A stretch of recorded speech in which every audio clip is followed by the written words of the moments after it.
There we go. Nathaniel Gillis, what's going on, brother?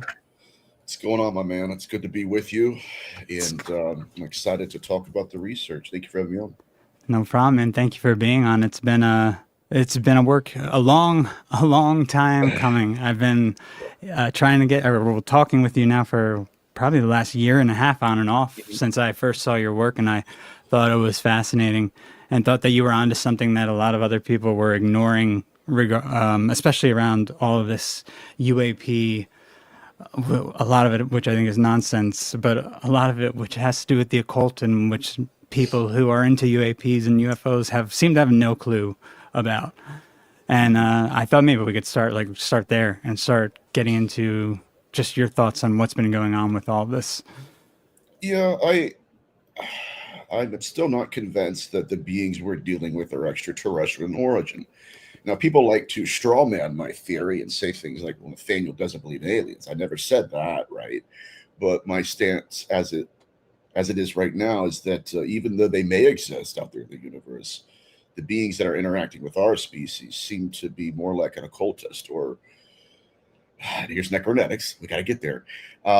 Disembodied or some kind of species of practitioners, sorcerers essentially, and that seems to be more of what's going on. And a lot of the UFO abduction phenomena are seemingly a mask to hide from us, to hide these beings from us. And so it wasn't until I started getting into case studies and collecting symbols left on bodies of victims that's when I realized that, wait a minute, these are the results and remnants of rituals.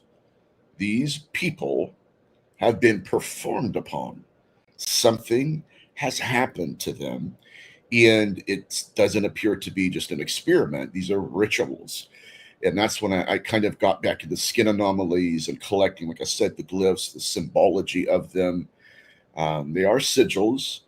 And even like in early demonology, the devil's mark and the different symbols the entities would carve on the victims at that point of time in history, it changed the physiology of the skin it was on. Hmm.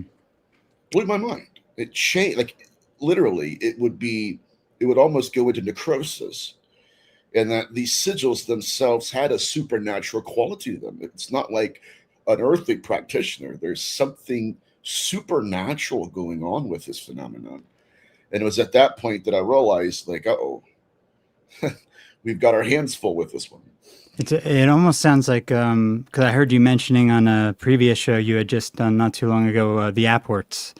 Yeah. And when they analyze the apports, these items that seemingly manifest out of nowhere, the molecular breakdown on them is a little bit different than the actual object that it's mimicking. Yes, yes, the isotopic ratio is off. Yeah. Yeah, it's Barry Fitzgerald, Steve Mara's research, and Steve and I have been toying with another idea regarding apports. Because here's the deal, guys. Here's the deal. These are being manifested, materialized out of thin air on the part of the phenomenon. The phenomenon is literally creating physiological constructs and just placing them within our space and our reality. The question, though, is why. Now that we know it's happening, why is it happening? And so that's when Barry and Steve decided to take the apport out of the home, place it in a storage area, and see what the phenomenon would do. And sure enough, the next day they get a phone call from the homeowner and say, "Okay, thank you for your help, guys. You guys have you've changed everything. The phenomenon's no longer present. We're no longer being haunted. Thank you for everything." And Barry and Steve are like, "No, no, no, no, no. The phenomenon's triangulating. It's searching for that anchor." And so it's at that point that they take the apport, they replace it back into the home, and they watch the phenomenon as it again reconstructs a portal, a connection between the source and this dimension. And sure enough, the phenomenon began to incarnate once more. So what we're looking at is this idea that when we want to dispossess the phenomenon, exorcise it, it will start to manifest apports to re-anchor its presence. That's right. So we're trying to get it out. We don't want you here. We do not want you in this environment. the phenomenon says, well, I'm not leaving, and I'm going to replicate an apport, and I'm going to anchor my presence to it. It's an anchoring mechanism. And then this becomes like an Annabelle doll or something like that too. Can act as anything. Yeah. Anything. And the problem we're having now is like, how often has that happened throughout history, and we were in complete ignorance of it? Where the phenomenon has replicated, right, or created a replica within our dimension and anchored itself to it. And right when you said that, I thought AI. I mean, if it anchors itself to AI, if there is some sort of spiritual archetype that we are unaware of anchoring itself to AI, then it's here to stay at this point. Oh, yeah. And it's fascinating stuff, but Steve and I were in a conversation the other day, and I'm like, Steve, we do have apports in demonology, and it's the same mechanism. It's when somebody is possessed and the entity doesn't want to leave. So what will it do? It will start to regurgitate. The demoniac will start to regurgitate apports. So early demonologists would have just seen that as, okay, well, that's interesting. It's the devil's trying to scare us. Like, no.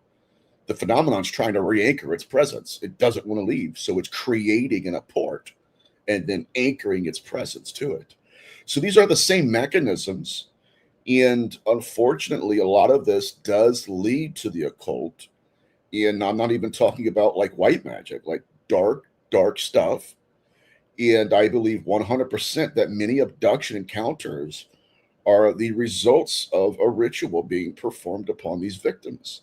And we come in on a tail end of it, right? And they're thinking, okay, like I've had cases where the experiencer truly believed, right, that she was abducted by gray aliens. And then, but the problem is she has Theban sigils all over her body. So there's something that's not matching up, and that's on purpose. It's not a bug. It's a feature on the part of whatever these beings are. They do not want us to know too much about their species. And so I've been trying to understand, like, if I had to quantify them, how would I do that? The thing is, these aren't just spirits. These aren't the disembodied spirits of Nephilim. These are entities that are corporeal. Their corporeality has been proven over and over again. Spirits do not inseminate women. Spirits do not sigilize bodies. That is an occultist.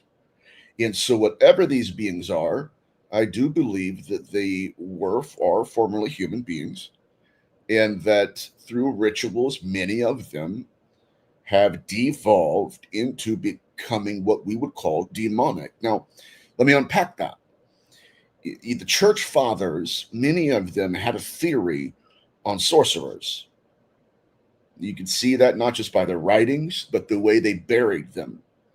They did not want them to return because they believed that these people, some of these entities, these beings, have the ability to perform so many rituals that they are then counted among the ranks of the entities they conjured.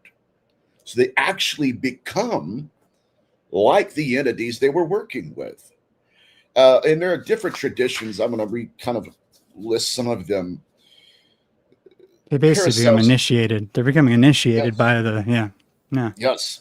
So one of these guys is Paracelsus, and he taught that sorcerers can leave behind an elemental corpse or a spirit double after death. And so, again, if we're looking at the interdimensionality of them, yeah, absolutely. That's what we're dealing with.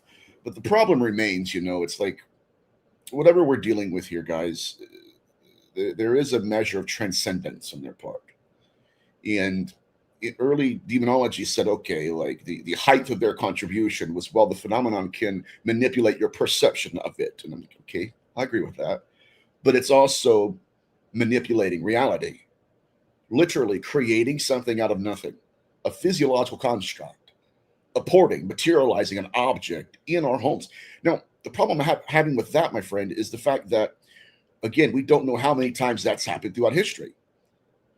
We don't know, right, if the phenomenon is not doing that with bigger objects, where it has access to plug in and plug out anything.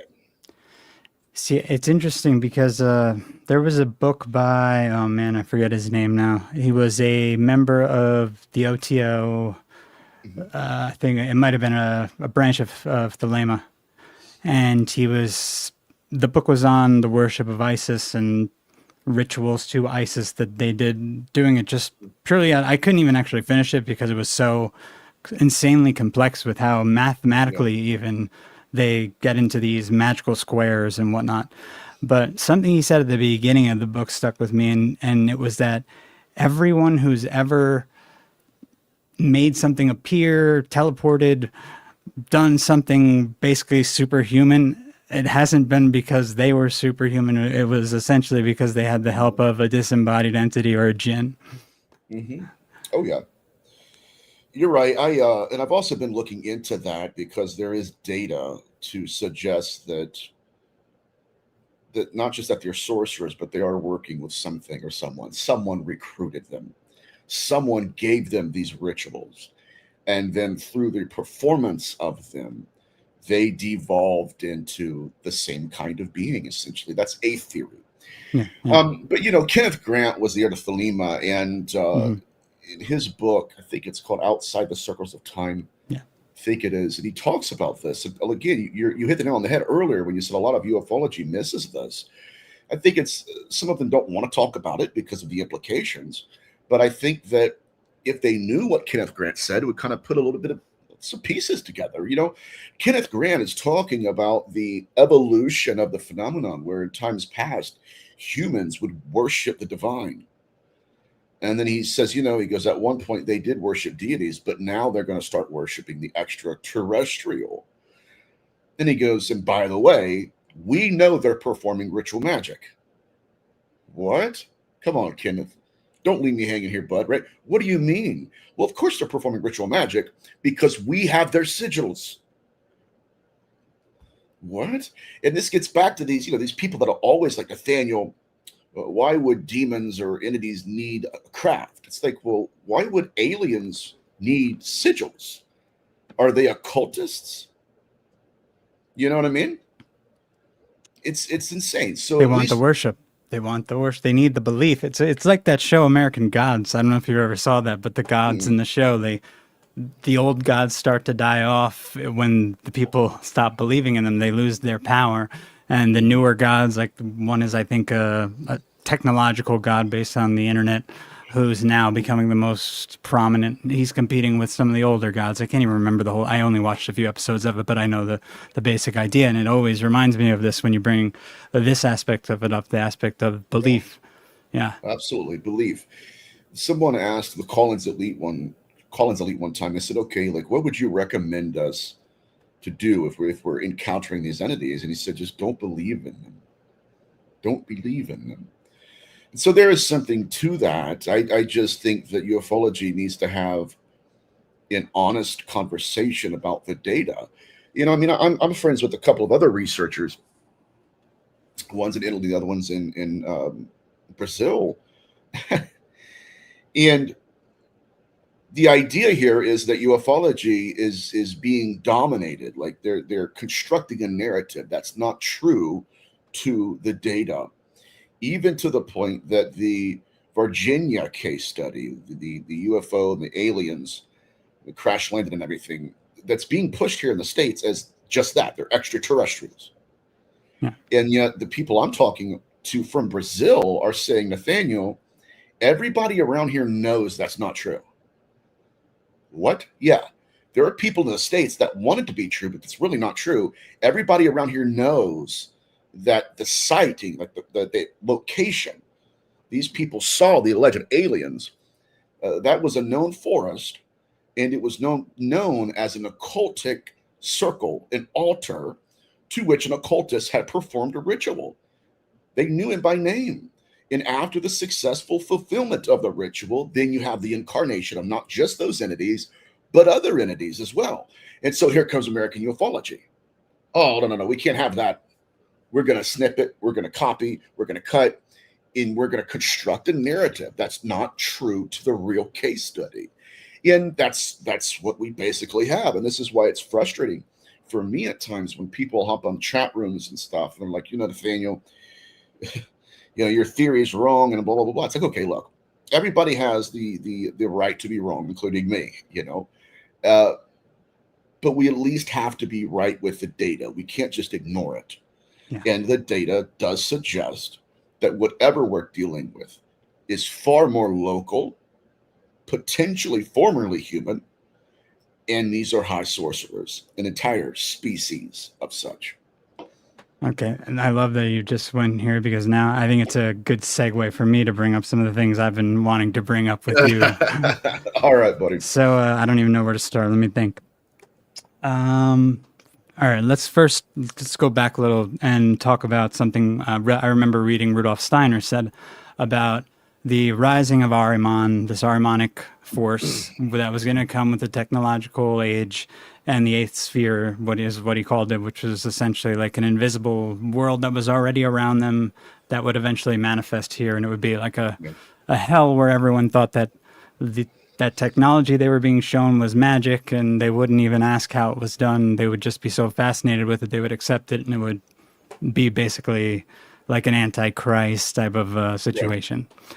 But what he said was the darker black brotherhoods, they were basically doing this thing with their members when they died, and forming an egregore of them in the afterlife, so that they can have mediumship with them and get information with them about future events and about technologies with whoever they were doing their,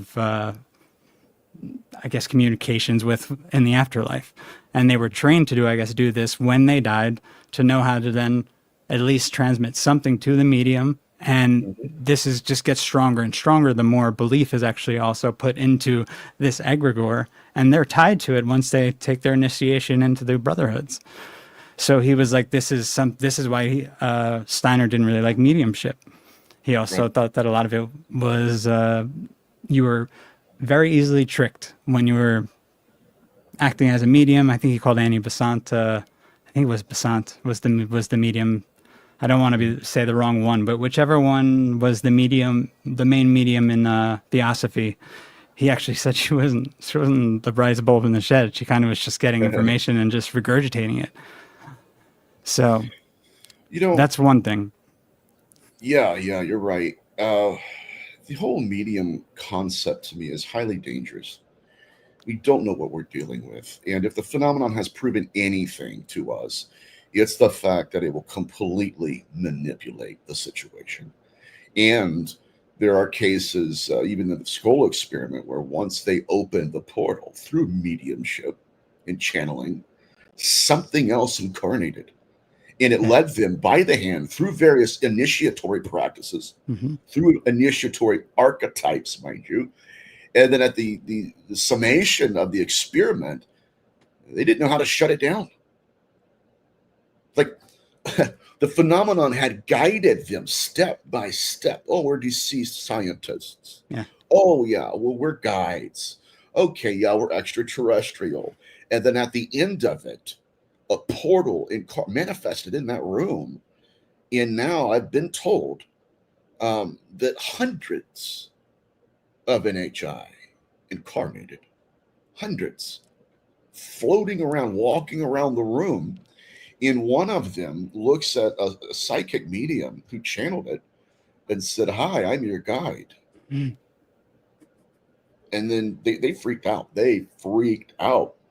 Well, do you remember the weird way they told them to set up their camera the one time to film them? It was bounce it off a mirror, then bounce that reflection off another mirror back into the viewfinder of the camera, which I thought was, as a videographer myself, that's what I do on the side for work. I'm like, what could they be wanting to do? Why would they be wanting them to do that? It's a portal. It's a portal. Yeah. The conversations I've been having with my mentor, he was discussing that with me one day. And it's like, yeah, you can prove that reality is a construct, because you can put a mirror in front of a mirror and put that mirror in front of a mirror. And soon you can look back and realize that reality is different than this one.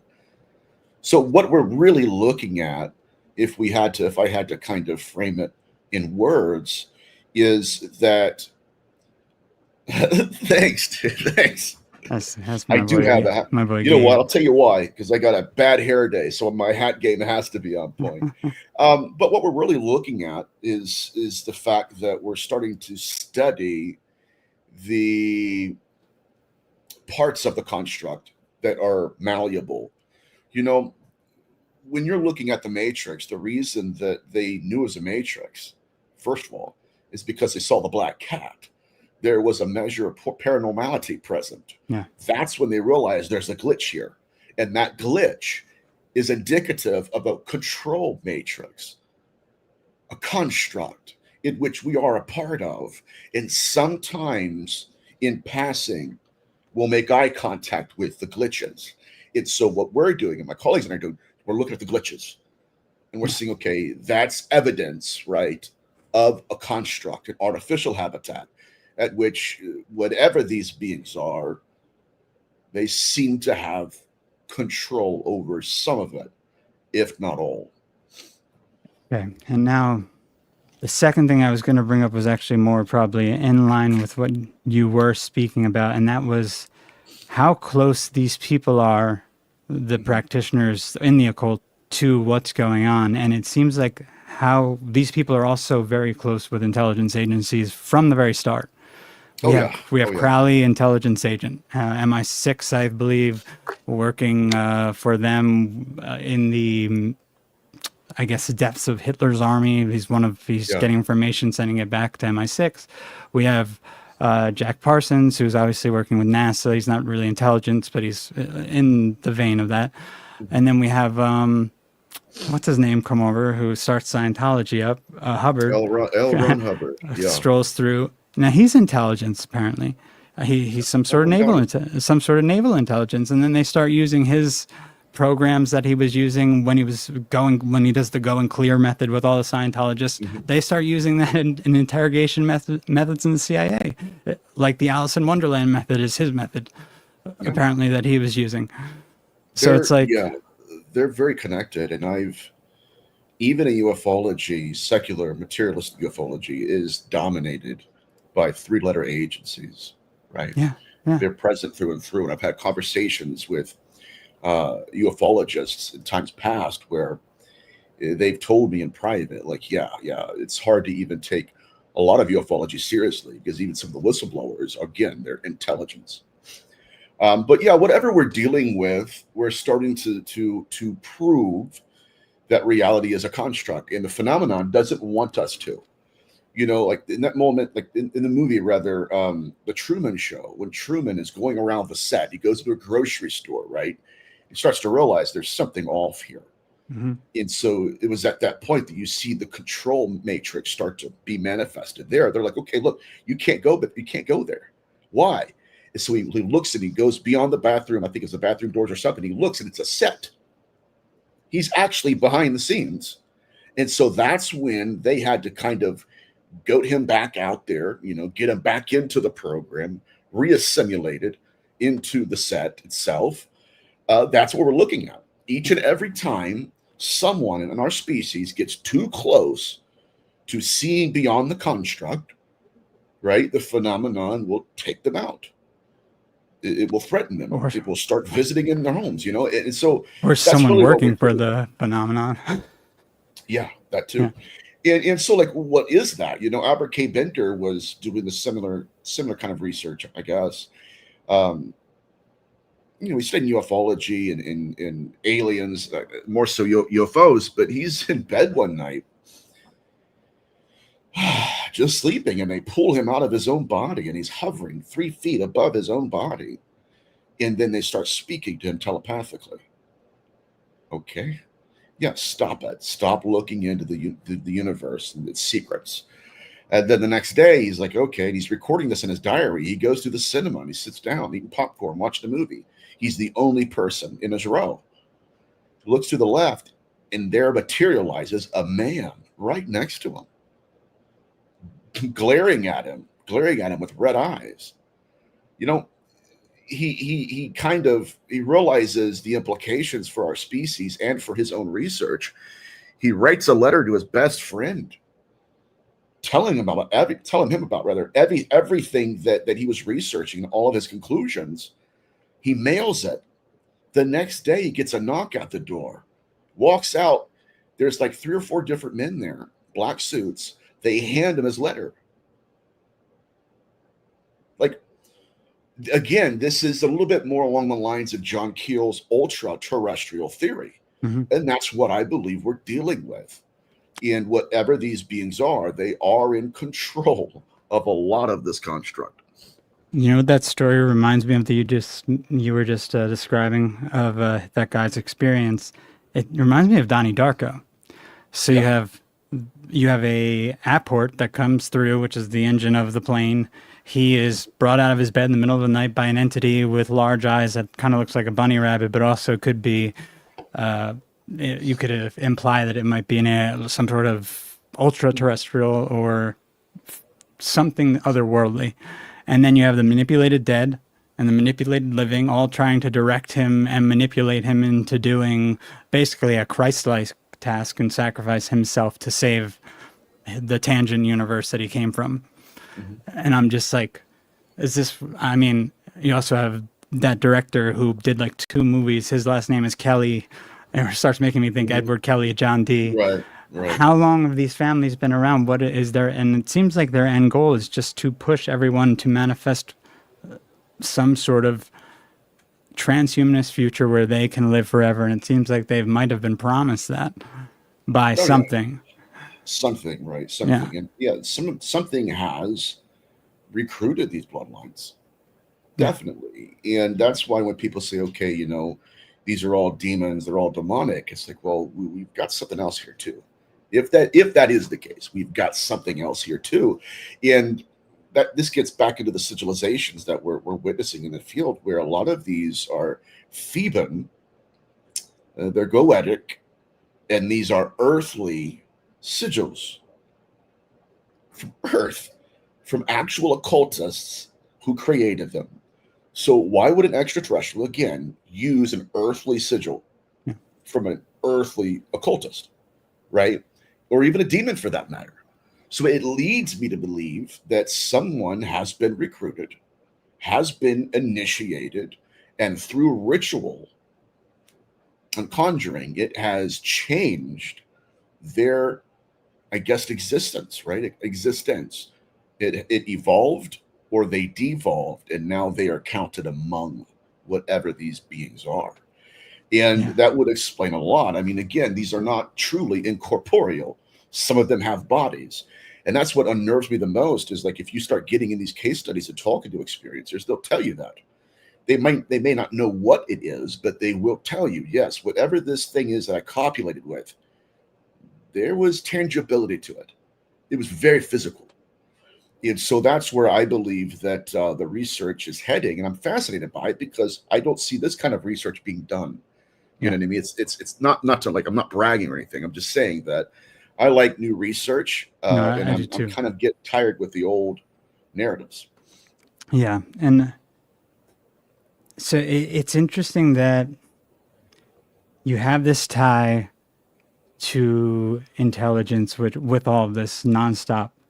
Because there could be an argument at this point that a lot of this is meant to create an egregore through manipulation. Like, I don't know if you're familiar with Christopher. I'm sure you are. Christopher Knowles mentions Lucius Trust, and he calls it Lucifer Technologies on the Higher Side chat episode he did, where he suggests that Roswell was a ritual.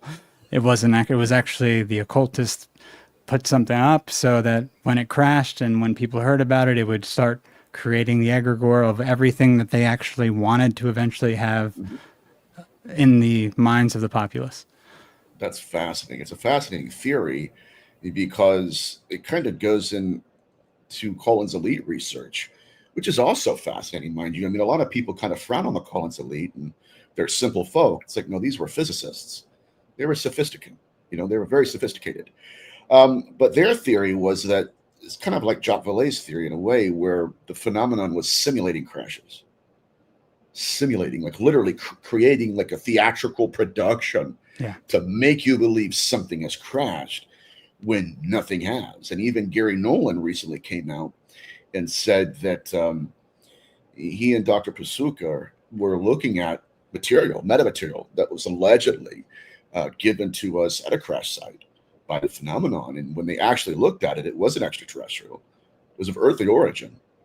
It was a prosaic explanation. Yeah. So again, the phenomenon is constructing and simulating UFO events and crashes.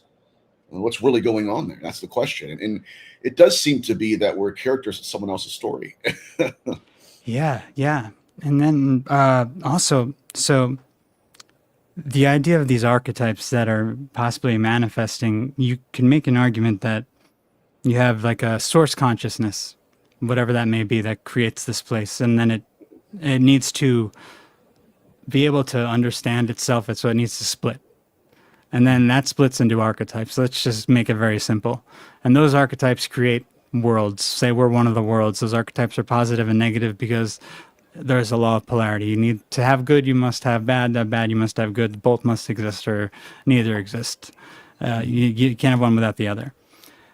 Is it that these archetypes are seeking to manifest themselves in a human form through the actions of people and eventually take over the soul of the being to where they then can reincarnate the next time through? Or is it they are trying to just manipulate until they have a vessel created by the beings that can actually house them? There we go. I think it's the latter. Yeah. Absolutely. There is a self-replication of species occurring. And I think the sigils play a major role in that. You know, when you have secretions being left on the body in addition to sigils, it's chaos magic. It's sex magic. It's not demon. That's something something way different. But yeah, that's what I believe is happening, and that at least some of these thought forms are actually forming the thought that become thought forms. And so consciousness seems to be a portal. And this gets back into, case studies I've had in the past where the individual is being abducted by an entity, and the entity will test this individual's belief in its image. Do you believe I am who I appear to be? And if the individual says no, you're almost forcing that entity to update, to improvise. And now you start to see the manifestation, right, of the learning matrix of the construct. It goes out, tries to download a new image, a new archetype. And there is this relationship between its interface and the experiencer's belief system. Do you believe I am? Why? Because believing in the archetype will help me, empower me to become something more, to manifest more.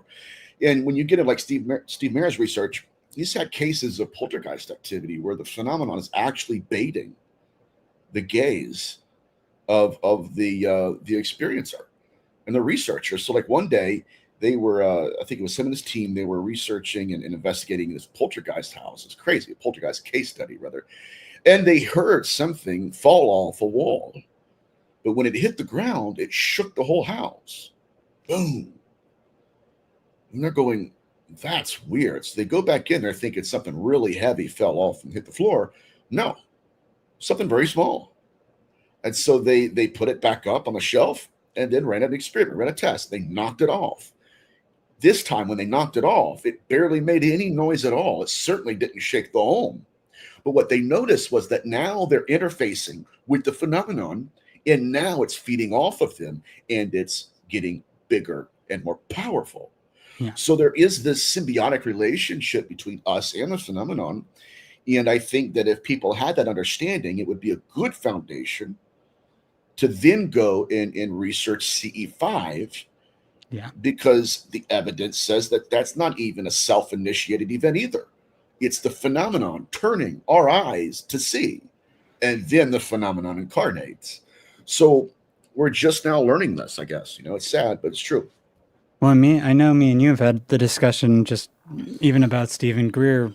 He has a lot of symbolism points at him being an occultist himself, and with the naming his documentary Sirius, like we know there's Sirius worship that goes on in the occult. So what's that about? He never brings it up. He never addresses it. You don't just name a documentary Sirius for no reason.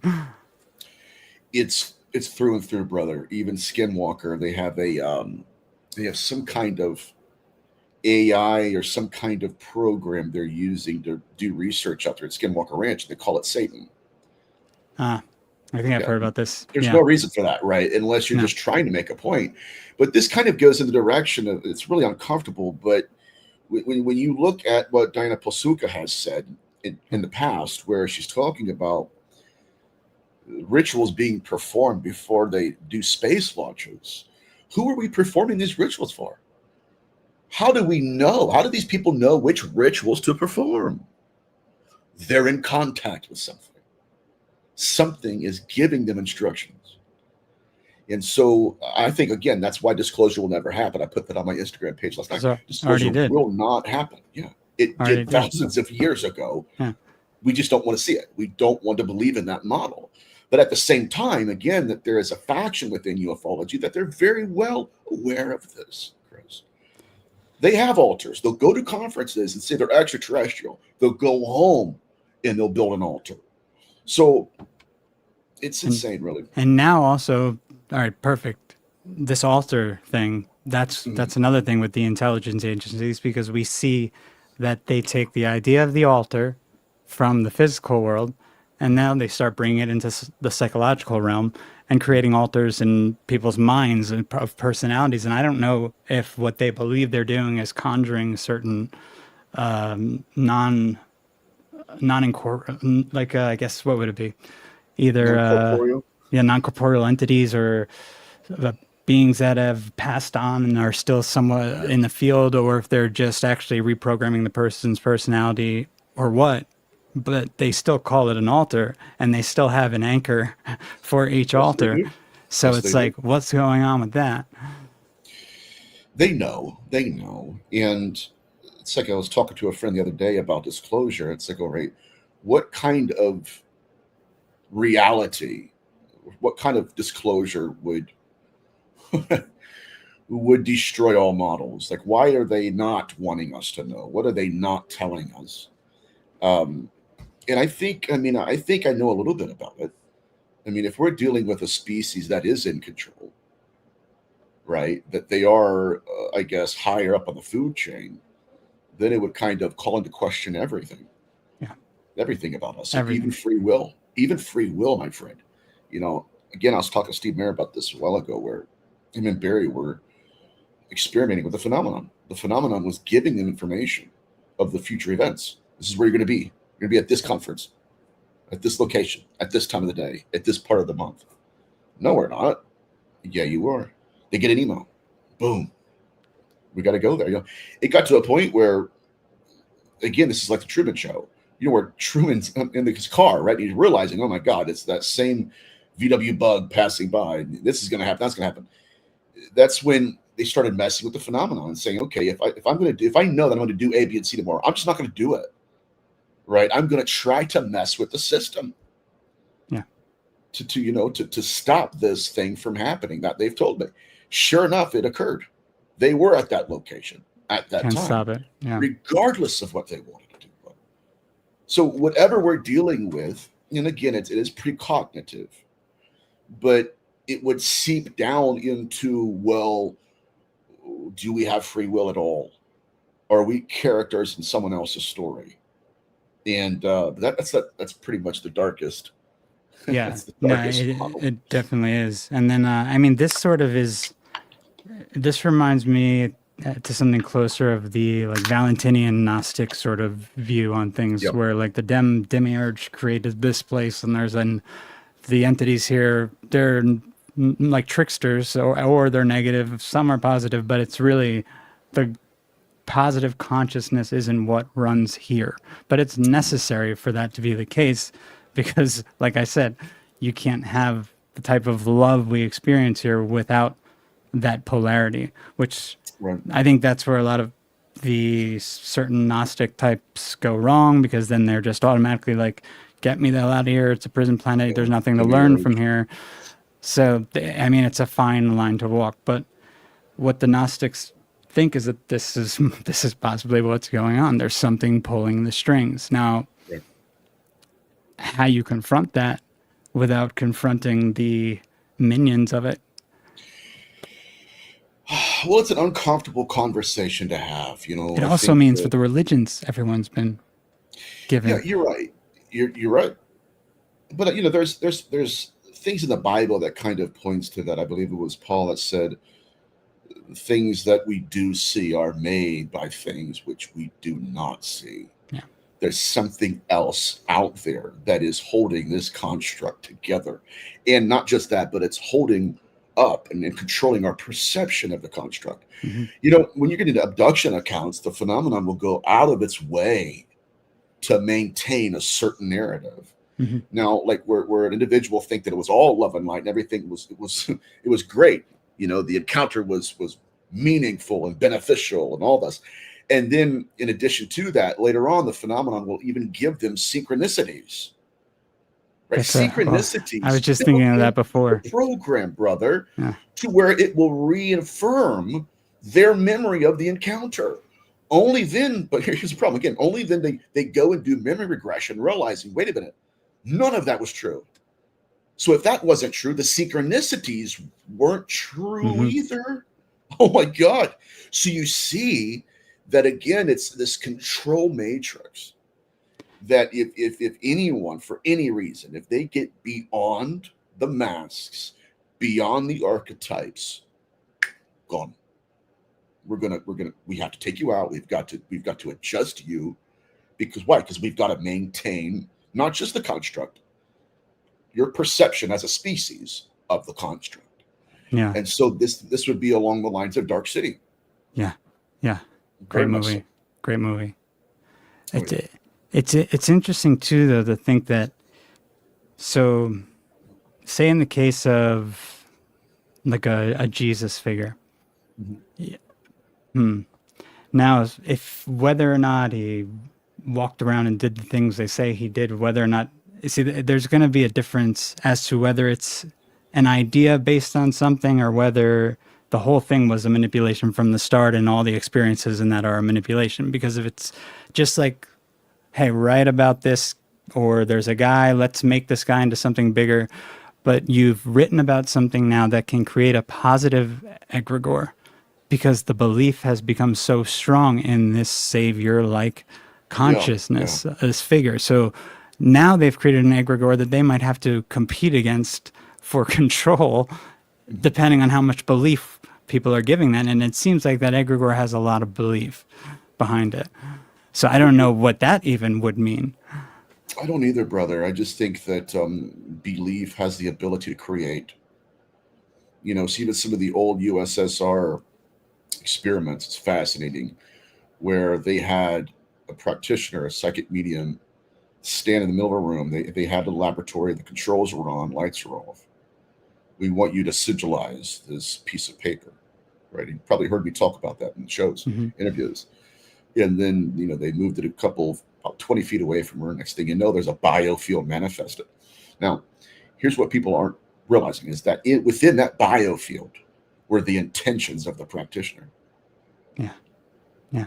That biofield contained instructions. And in the instructions, right, were the sigils. And so what happened was intention became energy, and that energy became matter. And I think that's really what's happening. And even to the extent, my friend, where in these experiments, they had created a disc. I still don't know why they did this. I have an idea, but I don't know why for sure. So it's confounding me at this point. They had a disc in the room, a small disc. I got to looking at that, and I thought that's kind of similar to what Albert Bender was given by these beings. They gave him a disc and were communicating to him through that disc. Mm-hmm. And then after they threatened him, the disc dematerialized. Mm-hmm. And so I'm looking at the possibility of these discs that we're seeing potentially being anchors themselves for the phenomenon. Literally a massive apport in the sky where the phenomenon is anchoring its presence even more. Yeah. Wow. I mean, There's a lot there, brother. There's a lot there. I just think that, again, if dealing with this aspect of intentionality in the biofield being created by the intention of the practitioner, if that practitioner wanted to be observed or seen as an extraterrestrial, it would intend to appear like that. Mm-hmm. And that intentionality would be in the biofield itself. And then when it lands on the experiencer, which we've had these cases, it lands on the experiencer. That's why they come away thinking that's an extraterrestrial. No, you were just sigilized. Yeah. It's a ritual performed on you. Why? But the question is, okay, why did they see the entity, the practitioner, as an extraterrestrial? Because that's what the practitioner wanted to be seen. Yeah. And it's so interesting that you're mentioning the biofield, because there are people like Sabrina Wallace who mention how the biofield and the aura are being extremely, I guess we could say, messed with, for lack of a better term, by all the frequencies now being blasted around us by all this technology that we have, from fifth generation, sixth generation technologies to beamforming sound that they're using in places like the Vegas Dome, where that was a weapon that they were using in Afghanistan at one point, because everything's a dual use technology now. But they also, remember, during lockdowns, had everyone 6 feet apart, so your biofield is separated. So it's almost like they're almost showing their hand that they know something about the biofield and how important that is to magic and manifestation. And we can't have people figuring that out at all, anytime, or at least right around this time, because the age is changing or something, and we need to get something done, whatever that may be. They're the know. They know. I've had conversations with individuals within ufology, and without a doubt, they do know that it's not just that these ufologists are building altars, but they in of themselves are often practitioners. Yeah. And the UFO, the UAP, is the end result of the ritual. It's not just a manifestation of a UFO. That's a craft. No. You successfully fulfilled a ritual. I had an individual that reached out to me a while ago, about 2 weeks ago now, and said that even like there's an ambassador for the Pleiadians, or as a researcher out there, who did a lecture in Brazil, and they were it was a packed house and everybody's interested in Pleiadians and extraterrestrials. And to their astonishment, this individual goes, okay, the lecture's over. Let's build an altar. They build an altar to these entities, pull out an idol, place it at the head of the altar. And now these people are being told to perform an incantation to Pleiadians. Huh? And then after which, Chris, they go outside, and she goes, okay, yeah, we've successfully fulfilled the incantation. Pull out your cameras. They're going to manifest. So they did, as balls of light in the sky. Yeah. So whatever we're dealing with, it's like, again, it's just another case in point where it's like, yeah, can we just be honest about this? Yeah. We just be honest about the data. That's all we're asking for. And this gets us into these stuff like the Bledsoe sightings and the plasma balls that eventually become the lady, and the lady manifestations throughout time, from Fatima all the way to the one that happened, I think, in Spain, where you had the girls who were looking up and running down in the mountain backwards. And they said they were on a separate... It's interesting because I think they said this in the telepathy tapes when those came out, that the kids who supposedly had telepathy, whether they do or not, I have no idea. But they said they would find themselves on a separate plane with these other kids, and that's so in one of these lady sightings back in the day, I can't remember, I think it was in Spain, they said when they were stuck in this position, like with their head upward towards the sky, and then they'd start running backwards. But they said when that was happening, they were on a separate plane on their knees talking to the entity together. Completely different. So it's like, it's freaky. Yeah. So what the hell's going on with that? I've never heard of anything that doesn't fit. To me, that shouldn't be a miracle. That doesn't fit a miracle. It fits more of an exorcism type of situation. If you have someone with their head cocked back, running backwards. Look what happened to the girls at Fatima. They all died very quickly after, except for the one. It's reminiscent of the Ammon's case in Gary, Indiana, with Father Michael Maginot. think that's how you pronounce it. But yeah, that was a little boy who the family thought he was sick. They didn't know what to do with him. They took him to the hospital, and he walks up the wall backwards. Mhm. Right? Yeah, they ran out of the room screaming. They had to get the priest there. So yeah, some of this again, the thing is, that a lot of these cases are very similar in mechanism and in manifestation. And if people don't understand that, again, there's a lot of researchers don't have a background in phenomenology. They're just stuck in one vein, right? It's demonology, or ufology, or hauntology. And what we're realizing is that, yeah, it does seem to be a single source, and that even in demonology, the apport thing's fascinating because we're starting to realize that, yeah, they're doing the same things. They're doing the exact same things, and we're starting to see that. Now, just like the gentleman I talked to you about earlier, where when you start to see this, you start putting the pieces together, the more you'll be maligned, crucified, burned at the stake. If it's not by people, it's by the phenomenon, or through the people on the part of the phenomenon. And so at some point, it's like, okay, do I want to stay in the field, knowing that at any point, you could be sleeping in your bed. Okay, how about this? I'll give you a case study just to show everybody how crazy this phenomenon is. There was a gentleman, this is out of the book Dark Gods here, where he had these guides and they had possessed him. And every time he would try to get free from them, they would do things to him.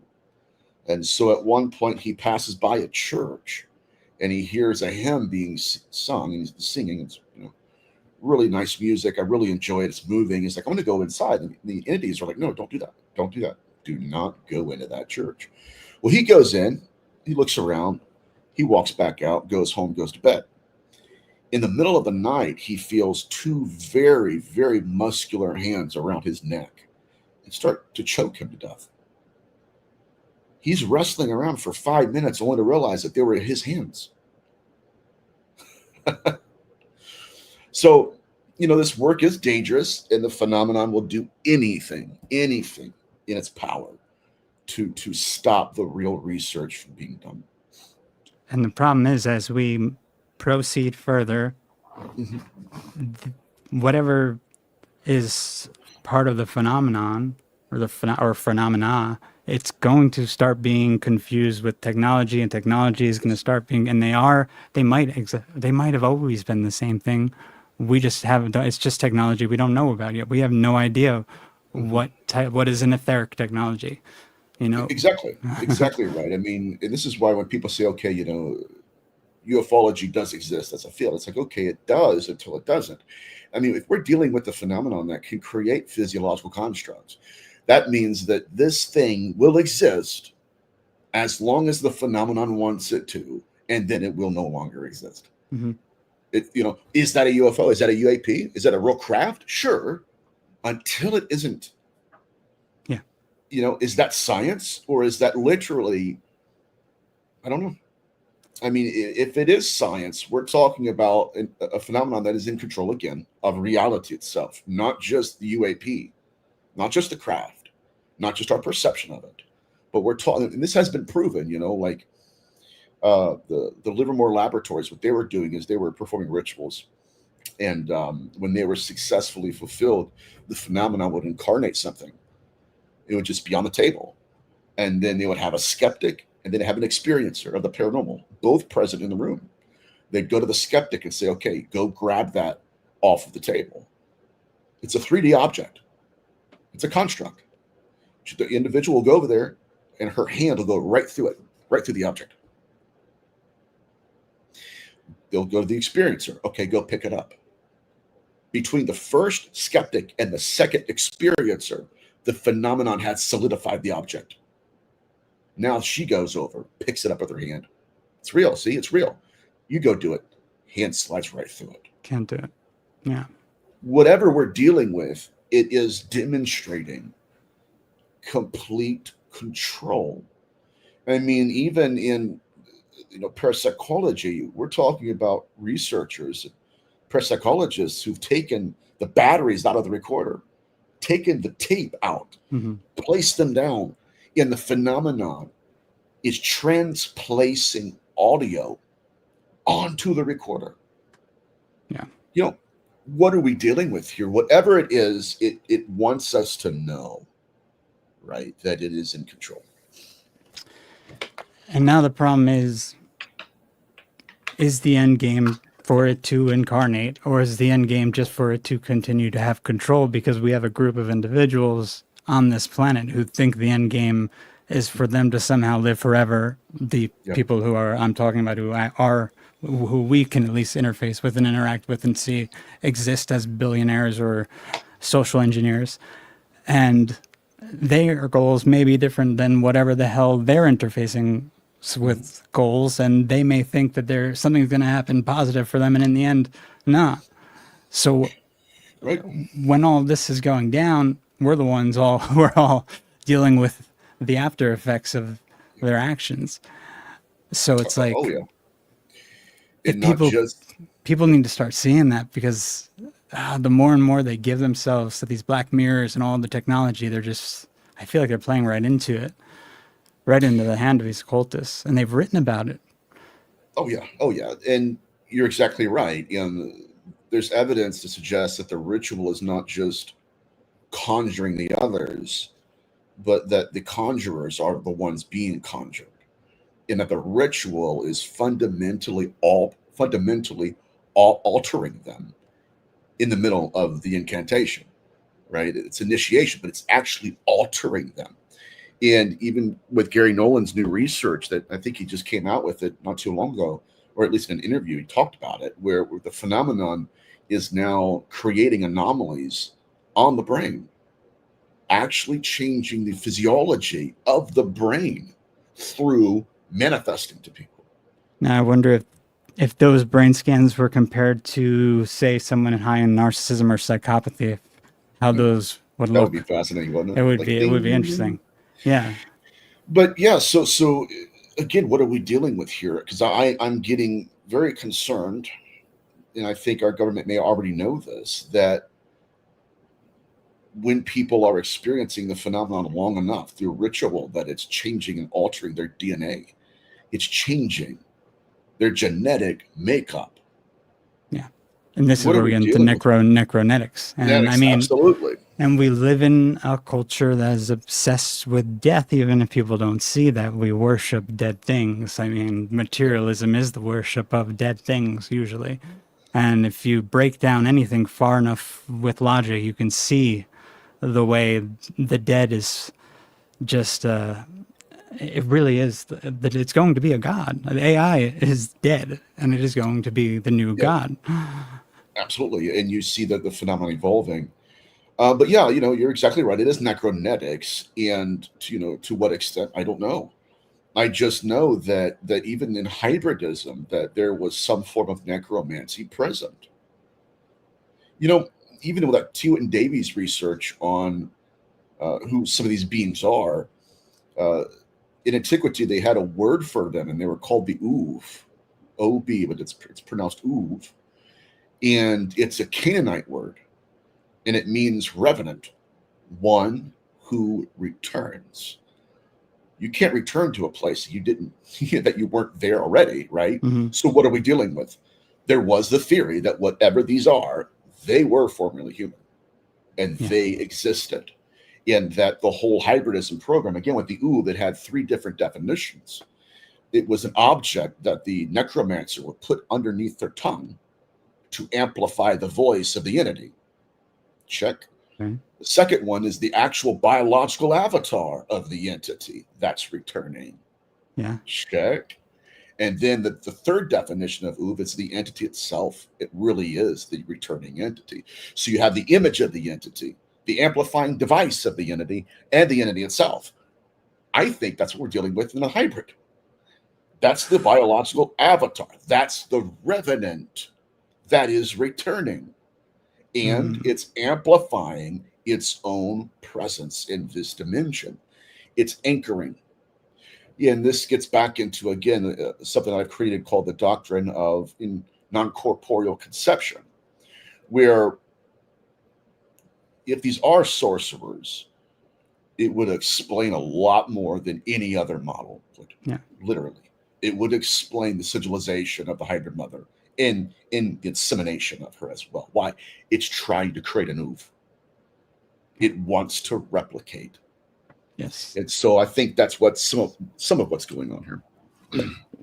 Well, this reminds me of the Moonchild type rituals and what Absolutely. this is basically what they've always been trying to do with all this sex magic. And it seems like they're trying to incarnate a being and then eventually put their egregore that is saved for them by their belief in them in the afterlife so they can reincarnate in it. And then you add that to the all the transhumanist stuff and you get they're becoming, they think they're going to become superhumans when they reincarnate into these things. And the question is, can they do it?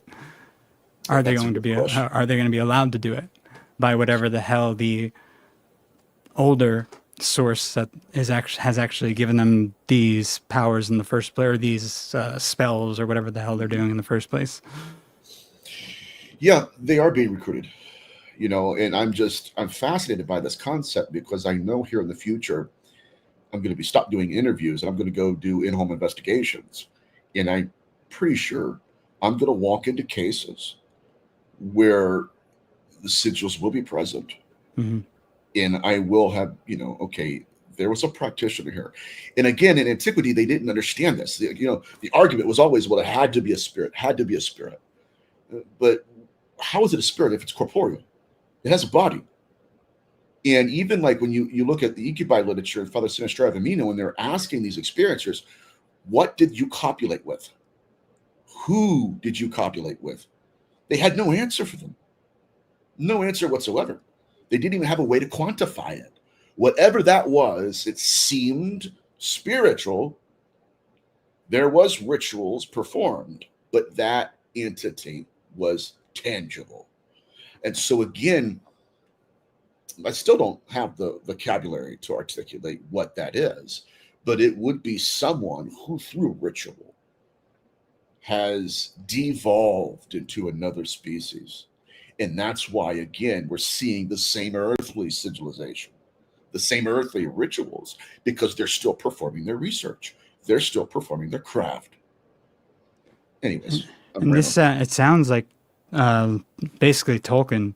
Like it sounds like what happens with the elves and how the ones who I guess got into the need for power, they start devolving, right? I mean, I've only watched that trilogy like one time, and I don't even think I've read all of the books, so I know the lore a little bit, but I do know that it sort of lines up with this sort of idea. Yes. They become enchanted with power. Mm-hmm. And they want to continue their research. They don't know it all. They're still performing their incantations. They're still doing what they've always done. And I think that's what we're stepping into, not realizing, oh my God, like this was a practitioner here. Well, also, we have Palantir. The Palantir. Oh God. And then it's not the only one. Like now there's, I'm trying to see if I can remember the name of it. It's like, because I don't know the books as well as I should, or the stories. I think it's Erebus, maybe, is another data center or something they're created. I said it the other day to someone in the chat. I'm trying to see if I could find it. A Colossus. Oh, here it is. Okay. Data center being it's called Colossus. They're renaming Silicon Valley Bank. Yeah. EREBOR. Erebor, which is something from Lord of the Rings. That's what they're renaming that Silicon Valley Bank that was shut down. So they're using all these terms from Lord of the Rings. These freaking nerds who are. You're right, and I'll give you something else too. Is Palantir, obviously Peter Thiel. He's coming out with I think a 4-part lecture series on the Antichrist. Yeah. Well, what would he know about the Antichrist? Why would he even have interest in that? It's just. They know a lot, man. They know a lot. But, getting back to this idea of these practitioners becoming something because of their practice, because of their conjuring, it changes them as a species. So there are aspects of them that would be formerly human. but there would be something else to them. So like if you go back into like Jinn sorcery, these sorcerers had the ability to project themselves out of their body into other people's rooms at night and stuff. And the question though is that which is being projected, is that a different species than the body it's in? Is the soul itself a different species than the body it's inhabiting? Because even like when you get into Joe McMoneagle's work as a remote viewer, I think it was him and a couple other people within the government, they were doing this very same practice. They were leaving their bodies, projecting their consciousness, and it was at the Guantanamo prison, I think it was, where they had this guy in a cell. He was not going to recant. He was not going to give them what they wanted. And McMonagle projected his consciousness into that room. Yeah, but here's the thing, though, and this is what I'm starting to toy with here, is that if you looked at Joe McMonagle and you compare him to what that individual described in his room, they did not look the same. Don't match. Oh, Chris, what are we dealing with, buddy? In other words, you know what I mean? Like that's a different species. Yeah. Now, when you go back into your body, you'll look like Joe McMonagle. Yeah. So there's something wrong here, and that's why in some grimoires and Jinn sorcery they said that that is not you. That's actually an entity that's making you believe it is you, and that's why it has a different appearance than you do. That's crazy, isn't it? Remember when I had sent you those tapes from what were they called, the Traveler or Explorer series from the Monroe Institute? Yeah. And you hear this is like a little bit different from their remote viewing stuff. It's more like they were exploring it's more like the astral projection, but they were exploring, I guess, the realms of the astral world that they were mapping out. But in order to do so, which I was never told, I didn't even remember reading this much in the books that he put out. They were interfacing with entities and having the entities speak through the practitioners who were astral projecting. So they were basically being possessed. And then they're being given dates where disasters are going to happen, basically acting as mediums, and none of them come true. Nothing. Key point, none of them came true. Yeah. You know, and this is another thing the phenomenon likes to do. And people call it a trickster element to a degree. But there is pathology present. There's reasoning going on here within the program. But you're right, you know, it kind of gets back into the Collins Elite research because they discovered a group of practitioners in the government. And think about how stupid this is, right? They were trying to remote view these entities. They did. Yeah. The problem is whatever we're dealing with, like for instance, Chris, I don't know about you, but me, I would never be able to tell if somebody's remote viewing me. I couldn't know. Mm-mm. These beings did, Chris. These people in our federal government remote viewed whatever these creatures are, and one of the entities goes, "Oh, yeah, someone's looking into me," and now the remote viewers are being remote viewed by the entities, and all hell is breaking loose in their lives. Yeah. And that's what we're seeing, even in the Skull experiment. At the very end, once the phenomenon had established a portal, then came the incarnations, and they could not shut it down. Could not do it.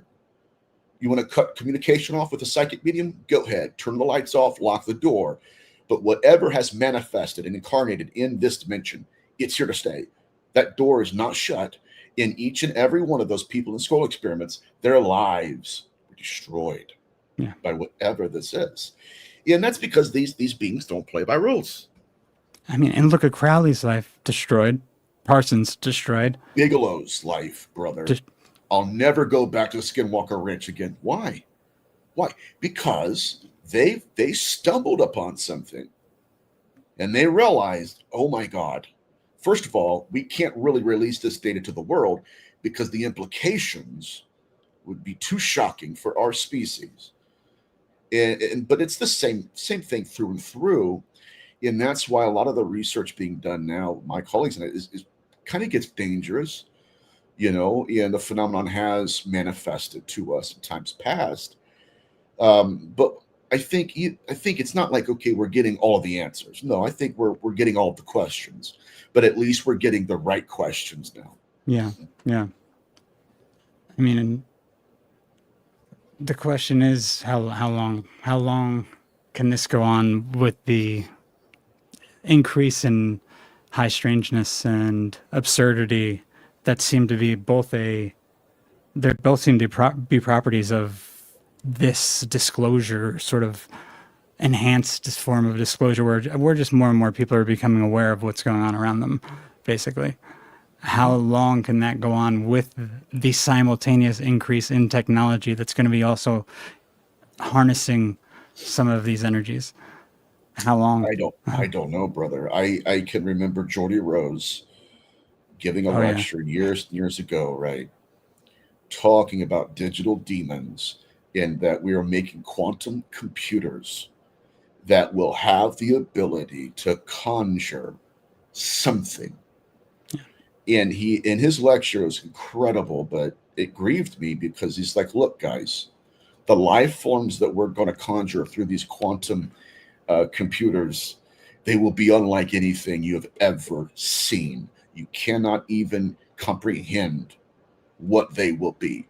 He said that you could, I think he said you can compile all of the knowledge of a human species, all of everybody, add all of their intellects together, and it would barely be a percentage of what these entities can do and are. And it's kind of goes into the CERN thing too, like what are they trying to do? They're trying to create a portal. Now, even in the scroll experiment, the phenomenon was apporting objects. And one of the objects was a newspaper that I think had been printed around the time like 1930s or 1940s, but it looked brand new. They went and got it tested. The ink was brand new. The paper was brand new. The problem is we didn't have that same ink now. We don't have those same printers now. But the phenomenon gave it to them. I want you to keep this. Now they placed it in a storage area, separated from other people and other objects, so as that it won't be contaminated. And they watched every day it would age. I think it was 50 days.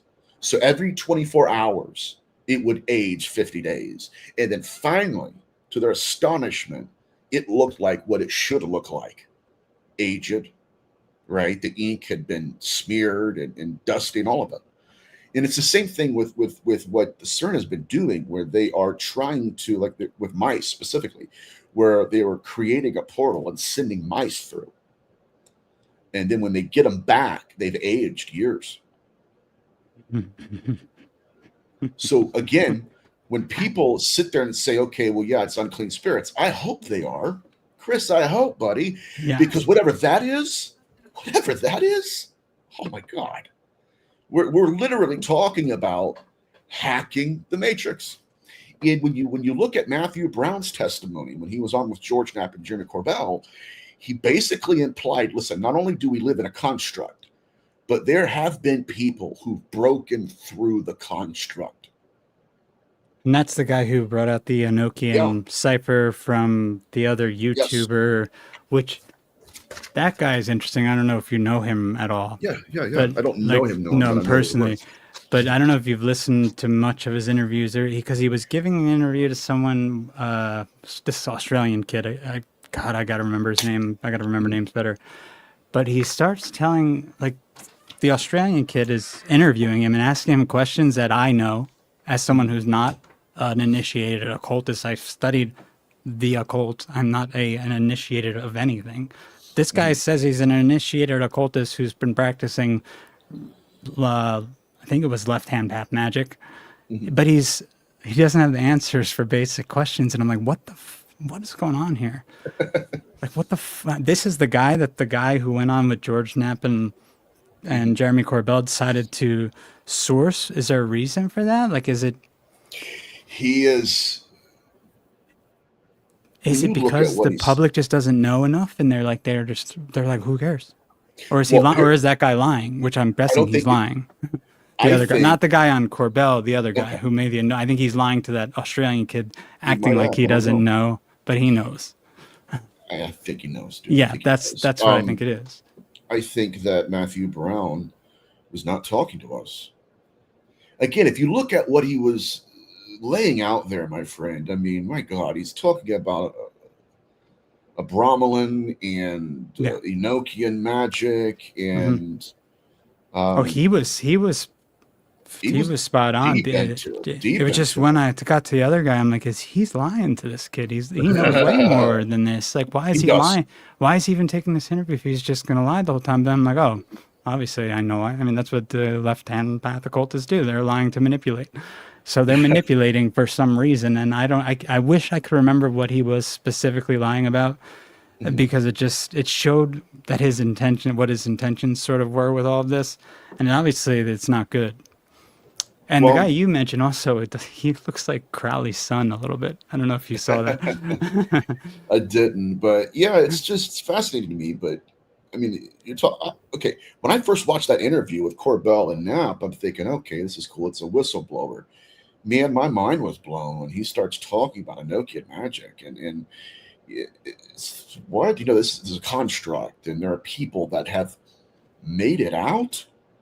Made it out. Now that's How? Yes. Tracy Twyman territory there. She was talking about You're that right correct. before whatever Yeah, happened to her happened to her. right. What are we talking about here? Somebody made it out of the construct? How? How? I think he's referring to initiates. There are initiates who we may never even know their names, but through ritual, they made it out of the construct. That's what the implication is. And he knows, of course, again, this is also like what another guy named Matthew Roberts talked about, where I think he was the witness to the Gimbal UAP, Hmm. where it's another occult connection where you wouldn't think it was out of nowhere. Here it shows up, and it's like, oh, okay, there we go again. Yeah. Where he's flying and he sees this UAP. He goes home, goes to bed, and a voice comes to him in the middle of the night, starts to give him advice on which occult books to read and which occult authors to read. Name them. He has no background in esotericism, mind you. But the phenomenon, by virtue, again, of initiation. Matter of fact, he even said that he had kind of a succubus encounter that night. Hmm. And afterwards, again, no esoteric background whatsoever. And now, listen to how he talks. This is fascinating. They asked him, okay, like, what do you think the succubus was all about? He goes, I think it was a rite of initiation. I thought you're just a UAP witness. Yeah, now he knows Not at about all. initiation. So, getting back to this idea of conjuring, I do believe that many of these manifestations could be called product placement on the part of the phenomenon. You want access to this? Go conjure me. Right? Yeah. You want access to this technology? Go perform this ritual. And I'm going to give you what I want you to do. Boom, boom, boom, boom, boom. That's really what it is. Yeah. And so, and this gets back to even like some of the technologies that they're giving us. I do not believe they're for us. I believe they're for practitioners. The phenomenon is gifting this to them. But it does appear to be very, very esoteric related. And I'm like you, brother. I wish more people would be talking about this because I think this is more towards the source of the phenomenon. It's wild too that the guy who came out talking about the egg, finding the egg. Oh God, Jake Barber. Jake Barber. So he comes out, talks about the egg, but that's right. Because I had just done a show regarding the ritual Crowley had done Yep. about with when he conjured lamb. And the key to the ritual was a certain number of years. I'm blanking on it now. I want to say it was, man, Gabe's in the chat. If you can remember, Gabe, tell me, but something, maybe 100, 417, 100. I don't want to get wrong the number of years, but we were basically at the key, like in gematria, the key to the ritual was the number of years we were at right before he comes out during that same month that the ritual took place so many years back, and then we have the egg, the manifestation of the egg. You know what, bud? To kind of piggyback on what you're just saying here, um, I have a compendium written by practitioners of Lamb, and it's their diary, it's their rituals, what they've done, how Lamb manifested to them. And over and over again, once they're in this trance like state, they're meeting either Lamb or his representative. One individual met a sorcerer after the ritual. He's like, I don't know, it's some kind of trance he was in, and he meets this sorcerer. And this sorcerer looks at him and says, "Everything you're searching for is in the egg. Everything is in the egg. You will find the egg. Everything you want is in the egg." Watch this. Lamb is the egg.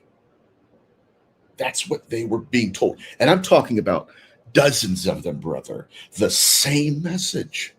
Lamb is the egg. And then next thing you know, oh yeah, we got a UAP. It's an egg.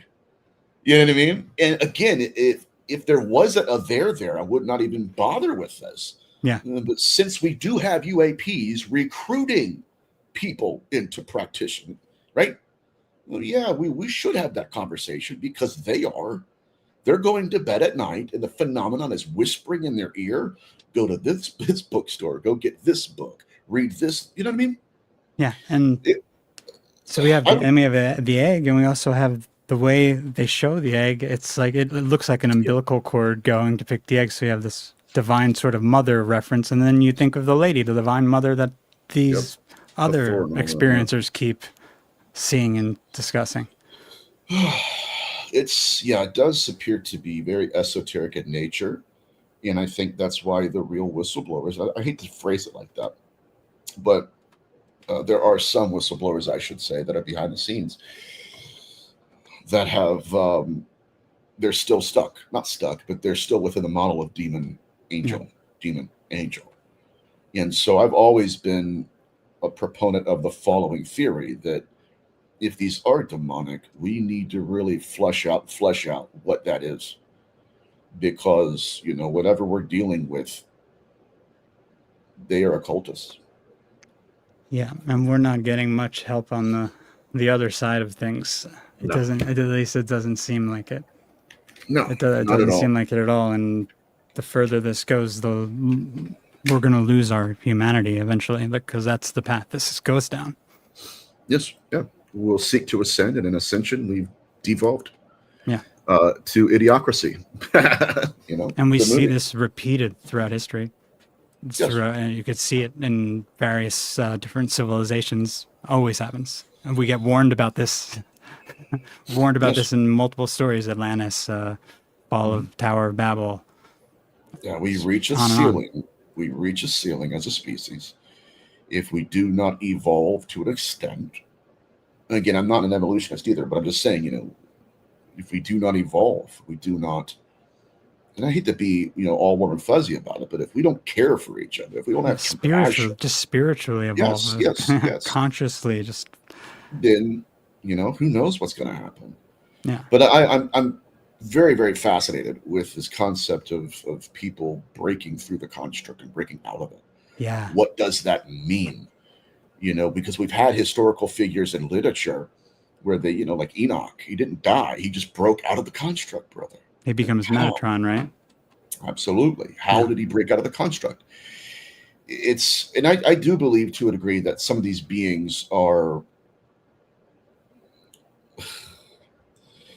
that they, again, being a practitioner, they have certain rituals and protocols they follow. They have to prepare their vessel before the ritual and even after. And to that point, I do believe some of these beings follow a Gnostic principle of, if you die before you die, you will not die when you die. What do you mean? Right?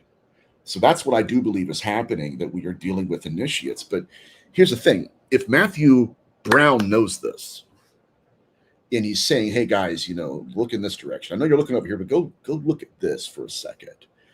Then there's got to be people in the field or even in the government that know infinitely more than he does. You know what I mean? Yeah, at least They people, know who's broken through the construct and who hasn't. these families who have more money than Yeah. than the governments of all the governments of the world combined, and could basically fund every bank in the United States if they wanted to. They have to know. They have to understand. Oh yeah. Oh yeah. They know. They know, buddy. And it's all fascinating stuff. It's just it can be overwhelming. So I'm kind of glad college football's back, so I can get away from the research, man. You know, because it's like, oh my goodness, you kind of get burned out after a while. I mean, the hard part is now, especially for the more conspiracy minded, especially after 2020 and everything, is that everything then starts to look like a ritual or become a ritual, and people are breaking down rituals online on their YouTube channels. And a lot of Oh it my is, God. I mean, like, in a way, a lot of it is not even that it's knowingly being done, it's just unknowingly Right. been ritualized. And it just gets, it is a lot. It's a lot for it. Then people It's then heavy. can't understand the basics of what we're even discussing here because they're so overwhelmed. It's It's information a lot. overload. You know, you're exactly right. And I've done shows before where it's very information dense, and even to discuss this topic the way we are, people have to have head knowledge of it, right? They have to know these references, because if not, it would just be nearly impossible to Yeah. even have a conversation with them. So it's tough, right? It's tough. Yeah. Um, but yeah, I think that our government knows what's going on. And I think that they have an archive of the sigils that we're finding on people. Matter of fact, I had someone the other day, and I don't think too much of this, but it is curious, reached out to me on Instagram. I think it was anonymous person, something, something, something, like a few numbers, anonymous person. And they started questioning me about my research. And I said, there's only two possibilities here. Either we know each other and you don't want me to know who you are, or you're somebody famous. You're somebody that, you would be compromised if you told me who you were. And I said, like, why would you create? And I even told him this. I said, why would you create an Instagram account just to ask me questions? And then I could see, like, they would start typing and they'd stop. And that's when I kind of got this feeling. And I even told them, I said, you know what? I said, I don't think there's just one person reading these messages. There's a few of you over there, aren't there? And they wouldn't answer me. They would just go back to the question. It was dealing with sigils. So, that could be anybody. I don't know. That could be some kid. I have no idea. But I do know for sure that the sigil aspect, and I hate to keep beating a dead horse, but the sigil aspect of this phenomenon has been groundbreaking. We're having people, my friend, where they don't even know they have them on their skin until you put an ultraviolet light on them and you see it. So, well, and this is right. This gets right into the tokenization of everything, and the symbols yes. becoming the most prominent thing in daily life everywhere. Icons everywhere. Absolutely. And they again, those are tailored to the person that authored them. It's not just branding, right? It's not just branding, but they're being placed on parts of the body that are usually unseen by the experiencer. We found them in mouths, cheeks. What are we dealing with here? And I know it's not enough to say, okay, it's crazy. I get that. That's not just what I'm saying. What I'm saying is I do believe our government knows this. Our government has an archive. I believe this 100%. And they have access to these sigils. But how could you go and tell Americans, hey guys, by the way, yeah, they're performing stuff on you. Sometimes without your knowledge. Definitely without your consent. We know that. You couldn't tell them that. You couldn't. And it's also they probably outsourced it to corporations at this point, who are holding most of this information anyways. And the people within the government are just given so much, and they're told what to do by the corporations. And then some of the corporations are probably also performing things on people as well. There we go. Yeah. Absolutely. So it can get convoluted, overcomplicated, and even bloated to a sense. But that's what I'm most fascinated by in the research. I mean, I know people love UFOs, UAPs. I'm interested in those as well. I'm just more interested in the occupants. Yeah, no, me too. Me too. I was been saying this with a few of the guys I talked to on Telegram, like who are the gray men? Because like Yeah. that's what everyone wants to know. And I have a feeling they're going to eventually show us something, and it's Yeah. not gonna. They're going to say it's something else, and whatever they say it is, people are going to believe it, and that'll be the new belief system going forward for a little while until So it things changes. change again. Yeah. Yeah. Yeah. Again, they're evolving. They're evolving according to our awareness of them, and yet everything else is stayed the same. What do they want? Well, they want what they've always wanted. Sure, it's an extraterrestrial, but it wants an idol, an altar, it wants ritual, it wants worship. And I'm to the point now where I've been talking to my colleagues and said, okay, we're way beyond. And I'm not, again, it's not me being braggadocious, but in terms of research, we're way, way beyond the archetypes. We've already seen past them. Now we're looking at the underlying pathology. And the underlying pathology is like, what would these beings be to demand worship? I mean, openly. Like my buddy Steve Merritt was talking about being in a mortuary, at a mortuary. He's in his car. And I think that somebody was doing an investigation or something in the mortuary. He looks down and he's got like a pen and a couple of little knickknacks in his cup holder in his car. They start floating and moving. And then from inside the mortuary, he heard a voice come in. It wasn't human. Bow down and worship us. This is, again, I hate to be a dead horse here, but I'm telling you, if people really knew what some of that stuff, they would blow their minds, and it would certainly put them within the mind frame of antiquity. Like, oh my God, that seems a little bit more like, I don't know. Well, that almost seems like the Wizard of Oz. Like you have, and then you get into we can get into a whole conversation. I'm sure it'd be a whole nother show on a breakaway sort of group of individuals using advanced technologies, because that could even be mixed in with all of this.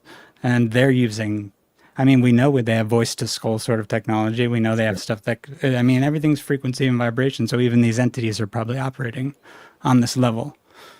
So I feel like almost the next thing to figure out would be what deters the more negative aspects of this. Is it music? Is it dancing? Is it a movement?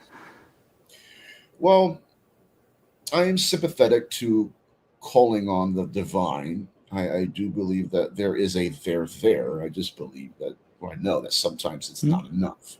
Right? It's not enough at times. And people like to pigeonhole me, like, well, Nathaniel is this. I think, no, I'm just looking at the data objectively, trying to be as honest as I can with it. Iron does seem to work, and it's kind of been like the go-to thing, right? Amulet, rather, throughout all of history. Even when the sorcerers were buried, they put iron bars on the casket to hold them down because they were afraid of these beings coming back. But then it's not just that. Okay, it's not just looking at what would stop them from attacking us or hinder them from abducting. It's not just that, but I'm also looking at, again, the idea that the soul itself is a different species in the body it inhabits. Right. And I think that would also explain why some of these people experienced an entity they had no concept of. Why? Because they didn't know, right, that the potential is that it's consciousness. Yeah. And if you look at the way this brain and spine are set up with the spinal cord going, it does look like almost like a parasite. And if that is what the antenna that's the antenna for the soul, yeah, that could totally be like, you could be right. And Yeah, that's I the mean, question. again, That's a question no one wants. No no one one wants to wants look to at that. know, right? No. Because again, it's like, okay, Mr. McMonagall, you're out of your body? Did you look like Joe McMonagall? Because again, that prisoner said it looked like they were angels. Interesting, very interesting. And I do believe there's evidence where some of these interface events are sorcerers who are out of their bodies. That's why they can walk through a wall. It's Yeah. because they're out of their bodies.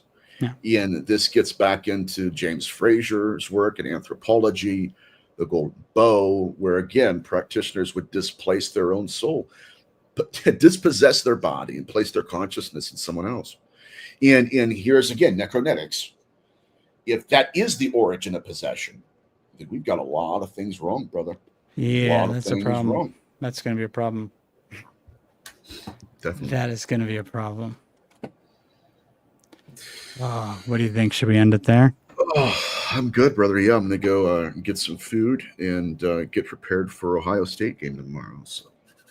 Awesome. I think that was a lot for people, so they could rewatch if anyone came late. And Nathaniel, tell them where they could find you. Yeah, so I'm creating my own platform, and you guys can sign up and become a memory of, or memory with, I guess.